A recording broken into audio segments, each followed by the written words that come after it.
تابوت سکینہ، جس میں حضرت یوسف علیہ السلام کا جسم اور کپڑے بند تھے، حضرت موسیٰ علیہ السلام مصر سے ہمراہ لائے تھے اور حضرت داؤد علیہ السلام سے قبل اسرائیلیوں کو شکست دے کر اسے اپنے ساتھ اشد لے گئے تھے۔ حضرت داؤد علیہ السلام کی زبردست خواہش تھی کہ وہ اس کے لیے ایک مستقل گھر بنائیں تاکہ یہ محفوظ رہے، لیکن اسرائیلیت کے مطابق اللہ نے انہیں بتایا کہ اللہ کا مستقل گھر ان کے بیٹے کے عہد میں تعمیر کیا جائے گا۔ اس سے وہ بد دل نہیں ہوئے، بلکہ اس کی تعمیر کے لیے ضروری سامان جمع کرتے رہے۔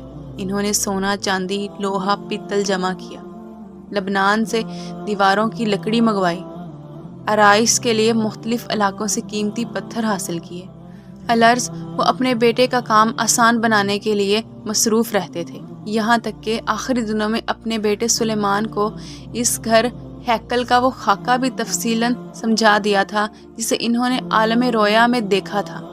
ان کا انتقال ہوا تو حضرت سلیمان علیہ السلام تخت نشین ہوئے۔ ان کی سلطنت ایک طرف اردن اور دوسری طرف فرات تک پھیل چکی تھی۔ انہوں نے ہیکل کی تعمیر شروع کی۔ ہیکل اسی جگہ تعمیر ہوا جسے حضرت داؤد علیہ السلام نے منتخب کیا تھا۔ مؤخرین اس پر متفق ہیں کہ یہودی کبھی بھی اچھے معمار نہیں رہے، اس لیے سلیمان علیہ السلام نے ہیکل کی تعمیر کے لیے لبنان و مصر سے معمار منگوائے۔ ہیکل کی تعمیر 7 سال تک جاری رہی اور 2 لاکھ آدمی مسلسل کام کرتے رہے۔ بے انتہا دولت خرچ ہوئی۔ حضرت داؤد علیہ السلام وراثت میں 1,30,000 پاؤنڈ سونا، 1,280 پاؤنڈ چاندی چھوڑ کر گئے تھے۔ اس دولت کے علاوہ وہ دوست شہزادوں کے نذرانے اور دنیا کے زرخیز ترین خطے کا 7 سالہ رینیو بھی اس میں صرف تھا۔ بائبل کی کتاب سلاطین میں دی گئی تفصیل اور مؤخرین کے بیان کے مطابق ہیکل سلیمانی بلا شبہ فن تعمیر کا ایک عظیم شاہکار تھا۔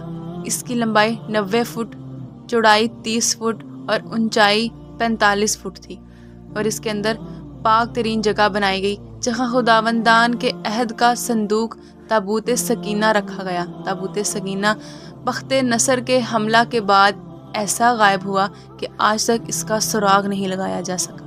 تاریخ بتاتی ہے کہ ہیکل اس دور کے فن تعمیر کی تکمیل تھا اور اس سے بہتر کوئی عمارت نہ تھی۔ تاریخ یہ بھی کہتی ہے کہ حضرت سلیمان علیہ السلام نے علماء خدام کے لیے بھی رہائش گاہیں بنائیں۔ اس کے باوجود ہر آنے والا بادشاہ اس ہیکل کی 12 دریوں اور برآمدوں میں اضافہ کرتا رہا، حتیٰ کہ تابوت سکینہ کا کمرہ مختلف ادوار کی عمارتوں میں چاروں طرف سے گر گیا۔ حضرت سلیمان علیہ السلام نے اپنے لیے بھی ایک عظیم محل تعمیر کرایا جو ہیکل کے بعد دوسری عظیم عمارت تھی۔ اس کی تعمیر پر 13 سال لگے اور اس کی اہم بلڈنگ 150 فیٹ لمبی تھی۔ یہ عمارت 7 منزلہ تھی۔ حضرت سلیمان علیہ السلام کی شان و شوکت کا اندازہ اس سے لگا لیجئے کہ خادمیوں اور ملازموں کی تعداد ہزاروں سے بھی زیادہ تھی۔ کھانے کے میز اور برتن سونے چاندی کے تھے اور شان و شوکت نے ساری دنیا کو حیران کر دیا تھا۔ چنانچہ ملکہ سبا بھی متاثر ہوئی اور ایک عظیم فوج کو ساتھ لے کر شاہانہ اور وقار سے یروشلم میں داخل ہوئی، اور اس کارواں میں سینکڑوں اونٹ تھے جو خوشبوؤں سے لدے ہوئے تھے۔ تاریخ بتاتی ہے کہ بیت المقدس میں اس کے بعد آج تک کبھی ایسی خوشبوئیں نہیں دیکھی۔ مزید باران، سونا اور بیش قیمت جواہرات تھے، اور ایک اندازہ کے مطابق ملکہ 140 ٹن سونا لائی تھی۔